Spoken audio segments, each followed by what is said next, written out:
Om Shanti Shanti Shanti. Hello, my dears. You have gone through my all the series of lectures, and you are watching the series of lectures over yoga philosophy for the students and teachers of USA. So, in this lecture today, I want to tell you asana. You know, as I told you in our previous lecture also, Patanjali has given us the Ashtanga Yoga. Ashtanga Yoga means 8 steps or 8 limbs or 8 part or at varieties of or in integral state. Uh, Everything is combined to each other, not separate, but even then to count, to study as academic or syllabic purpose, it is classified here, I think. So yam, niyam, asana, pranayam, pratyahar, dharana, dhyan, samadhi. So gradually yam, niyam is the rule, and niyam also means rule, yam means also rule. So yamu niyamane, there is a root word in Sanskrit grammar. Yamu niyamane means yam root word is used to regulate in such a sense of and in such meaning. So there is a direction of the each and every root word to give a particular meaning in a particular word, because the root word is the mother of many words. So yam and then niyam and then asan. When I will teach you Patanjali Yoga Sutram properly, from A to Z or X or A to Z or X Y Z, so then I will thoroughly explain there. Here I'm just telling you some important feature that very important for you. So this is the matter that asana. What is asana? The question. So asana, for the authentic answer, the authentic person is also required. And about yoga, the person which is most authentic, a most perfect person, so he is great, says Patanjali. And Patanjali writes in his treatise Yoga Sutram, Sthir Sukhamasanam. Sthir means stable, Sthir Sukh means comfortable, Asana means sitting, or the posture, or the position of sitting. Right? So what is asana? Patanjali answers Sthir Sukhamasanam. Asan is which is stable and comfortable.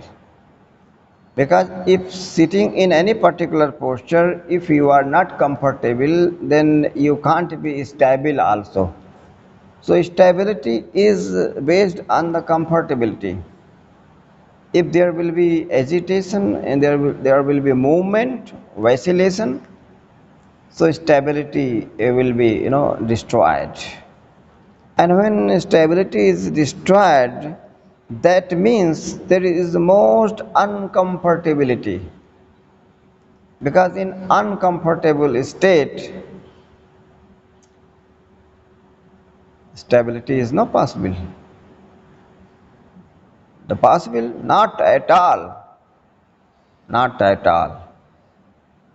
Therefore, Maharshi Patanjali very, very geniusly he put here the definition Sthir Sukhamasanam means to answer the question what is asana that you have told in your 8 limbs of yoga yama niyama asana. So asana is third. So what is asana? So he answers, and before that yama niyama are just moral ground.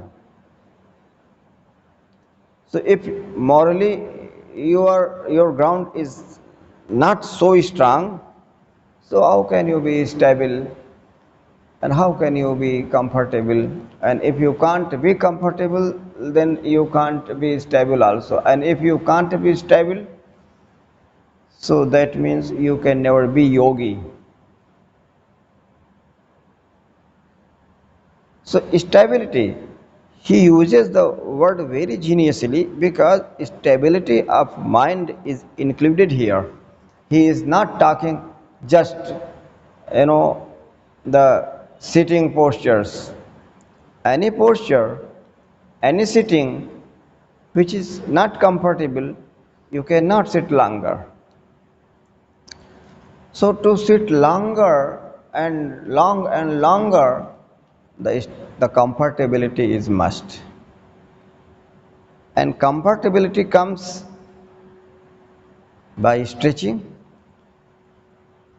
Uncomfortability will be there. 100 uncomfortabilities make one comfortable position. So comfortability is the production actually. That is the product. That's the product actually of uncomfortabilities, discomfortabilities. That's a struggling point. Agitation, agitation point, movement point.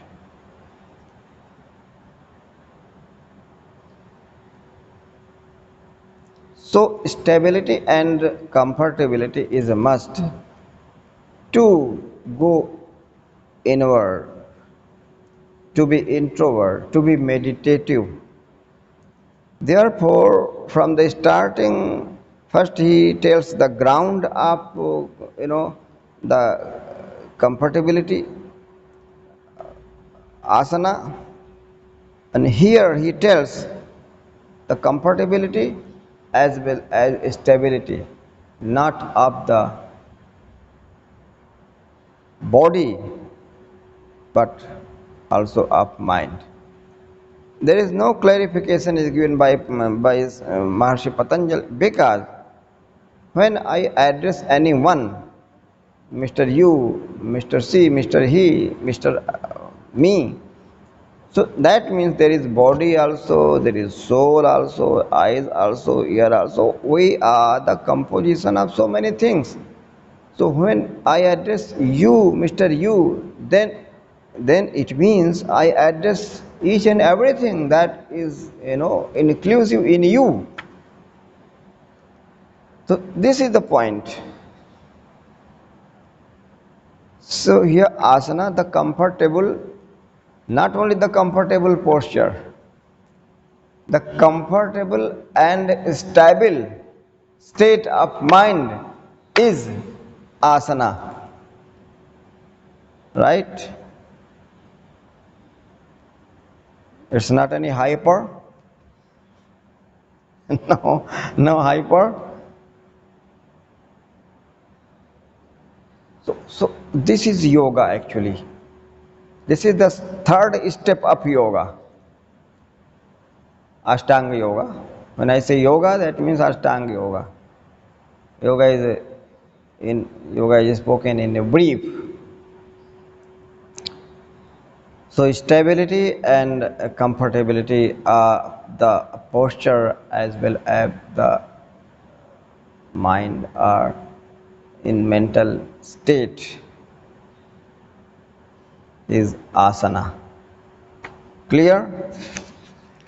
So there are so many asanas that you have to practice, and at last the achievement will be that you will be able to sit in Padmasan or Ardha Padmasan or Siddhasan for long and longer time. So this is the result of overall all the practices, physical practices, different postures, different asanas, Sravanga Halasan, Matsyasan, Kurmasan, Makarasan. There are so many asanas: crocodile posture, cock posture, cat posture, dog posture, and likewise so many posture. So you have go through all the postures, and then you have to uh, you know the practice, and this practice makes man perfect. So at last you become perfect, and for long and longer time you can sit.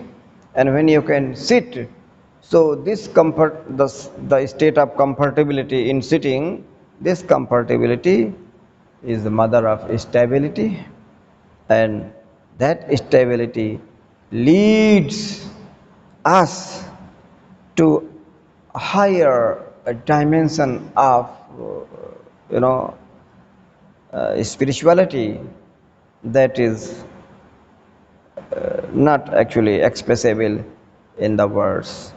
That's the ecstasy of spirit, that's the ecstasy of experience, and that is known as a realization.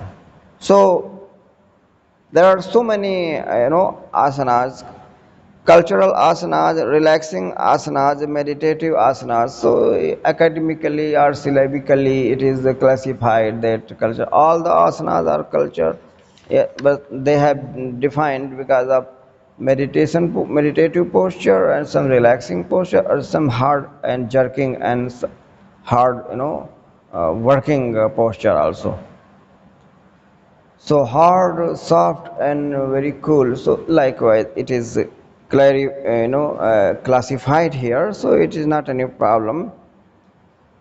So what happens actually when anybody practices asana?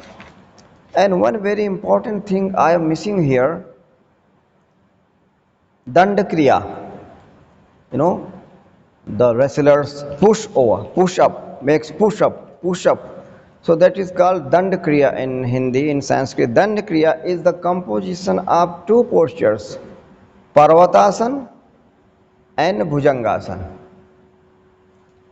Bhujangasan first, and then parvatasan. And in quick motion, both the postures one by one in fast way to be practiced, and then becomes dandakriya. So dandakriya is a combination of two postures, two asanas, and very effective. In very quick time, uh, a blood, a quantity of blood in the body reaches because of the fast flow of blood, and vital force spiritize, and the person feels energy and warm up because heat up, he heats up also because of quick movement. So energy is required, and energy is generated, and energy is consumed, and energy is required. Then the food and water and everything, the nutritious things are to be taken, and then that covers. So this is the circle and flow of the energy. So I just told you prostration, genuflection, and are in etiquette manner, and cock posture, and quick sit down and stand up composition, all are very superhit exercises. And likewise in Danda Kriya, two postures are combined, and to make the body strong, and it is just prescribed that if you want to be brave and powerful physically, then you have to do Danda Kriya. Means Parvatasana, mountain posture, and cobra posture. So combination of two postures, cobra posture and mountain posture. So thank you very much for today. So all these are some very yogic, very super hit or yogic tips which are prescribed by the sages either in rituals, in religious purpose, or in punitive purpose, or some uh, to be bodybuilder, to be strong, to be wrestler, to be strong by body, Dandakriya is prescribed. So I think it's okay today. Subscribe, then go. Thank you very much.